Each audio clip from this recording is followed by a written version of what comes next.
All right. Hello, everybody. Everybody good? We relax. We nice? Okay, okay. Right. Welcome, one and all, Tottenham residents and beyond. Today, we're here to celebrate the musical history and the social contribution and the impact and popular culture that Tottenham has had on the world.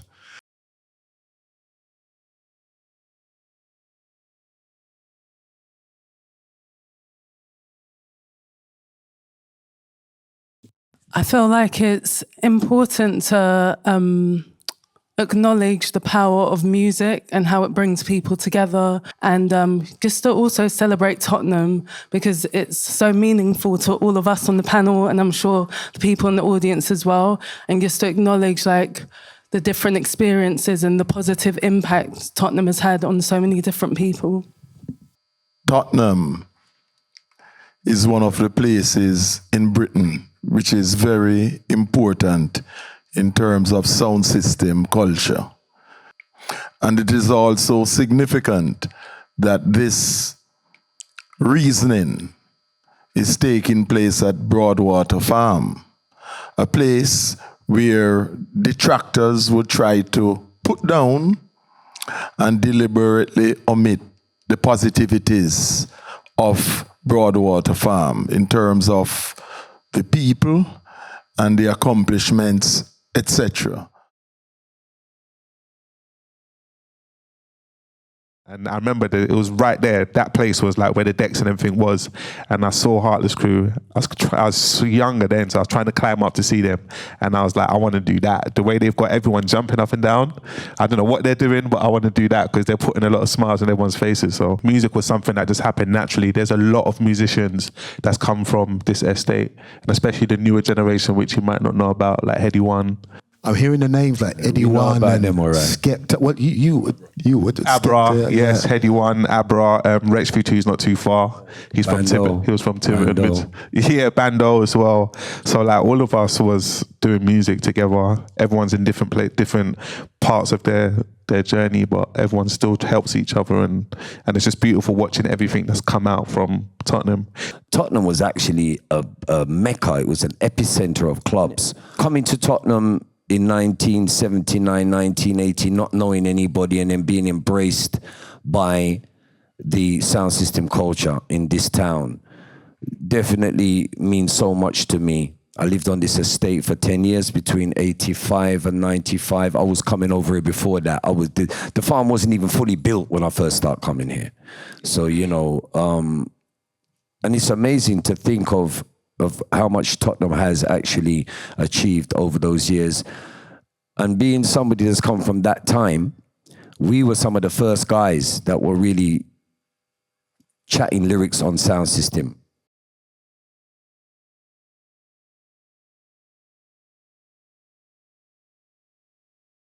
You know, and I remember the very first social club. I don't know if anyone on the panel remembers what the first actual Caribbean social club was in Tottenham.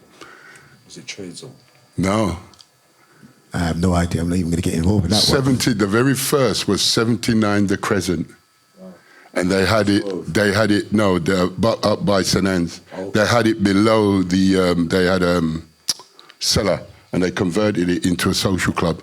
And I remember my dad bringing me there because he was domino captain and kind of listening to how they socialise and this, that and the other. And as we get older and leaving school, going to the sound system was our club.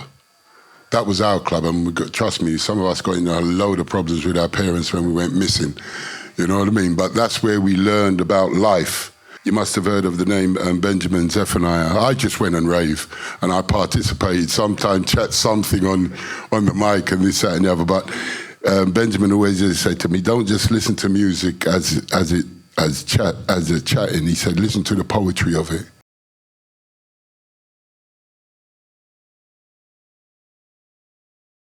One of the most important venues, not just in Tottenham, but for the country, where people used to come from Birmingham, wherever.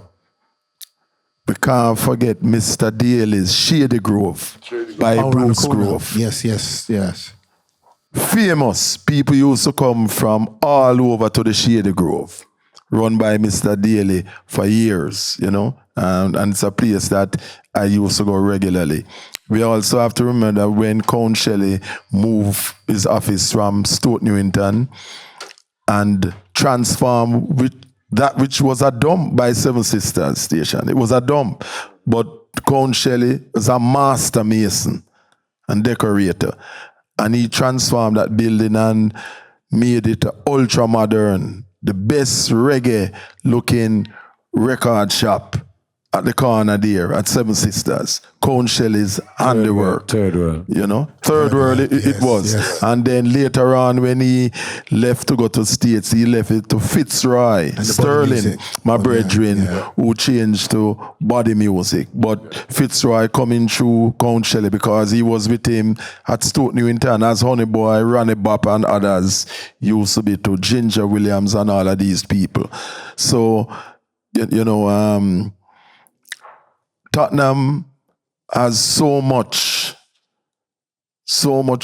contribution and that type of thing. And Tottenham has done it before, And we'll do it again.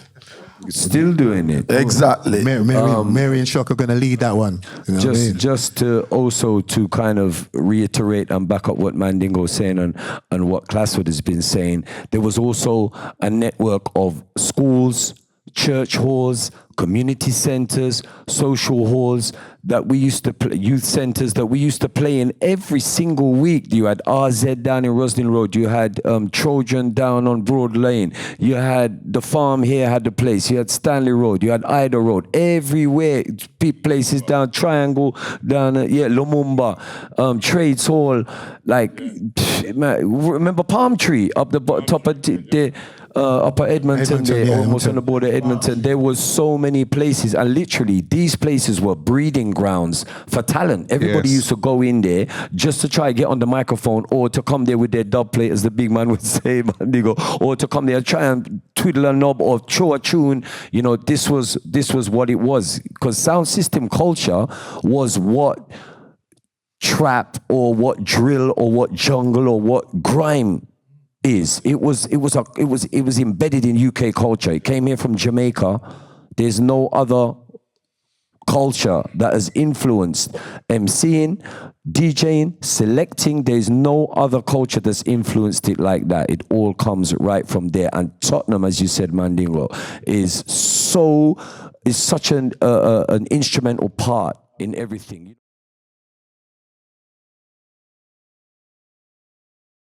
Where would they be performing now?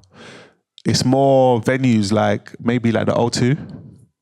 So, like, you know, like we have church or local place that we used to go to dances. So nowadays there is nothing like that community-wise. No. Community-wise, there's nothing like that.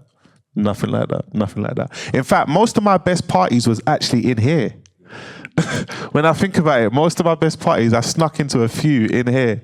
There was a guy called George, Clasford George. There was a guy called George, and he used to throw the craziest parties here. So myself, I set up my business in Tottenham in 2015. So at this time, it was post riots and a lot of regeneration. So there was a lot of new venues, and there's a venue called 639. I think it used to be a job centre or the council's office. And at the time that I moved in there, it was like a business enterprise centre. So that's a place where I set up the record shop, met a lot of other entrepreneurs, business owners, and there were a few other organisations. There's a studio complex called 1087. So it's a place where you can record music. I've set up events there. I've also performed at the Post Bar, which is on Tottenham High Road. Yep, another one. And there was another venue called 5 Miles. It was around Markfield. That was the one that's it's Moco's now, isn't it? Yeah. Yes, so those places, I've been able to do lots of community events as well as perform there. So at the time I moved into Tottenham, I've always seen it as a great place for entrepreneurship. Is where I've met a lot of other business owners. It was really inspiring from that aspect. And also a big like creative scene, like where Markfield Road is, there's a lot of artists, creatives, even on Tottenham High Road, a lot of entrepreneurs within 639, which is now Trampery Tottenham. Next door is Gina's, and she's been there for a very, very long time. So for me, it was really inspiring to be in a place where I was able to perform as an artist, but as well as network with a lot of creatives, business owners, and also run the record shop. I feel like Tottenham played a key role in even being able to set up something like the record shop. Because at the time, like I was really struggling to find a space where I could basically facilitate all of my ideas. It was like a pop-up recording studio for young artists to make music. And at the time, it was something that I envisioned myself, but I didn't quite know where something like this could be done. And I feel like Tottenham has played such a key role in enabling me to pursue like my business endeavors as well as like perform as an artist as well.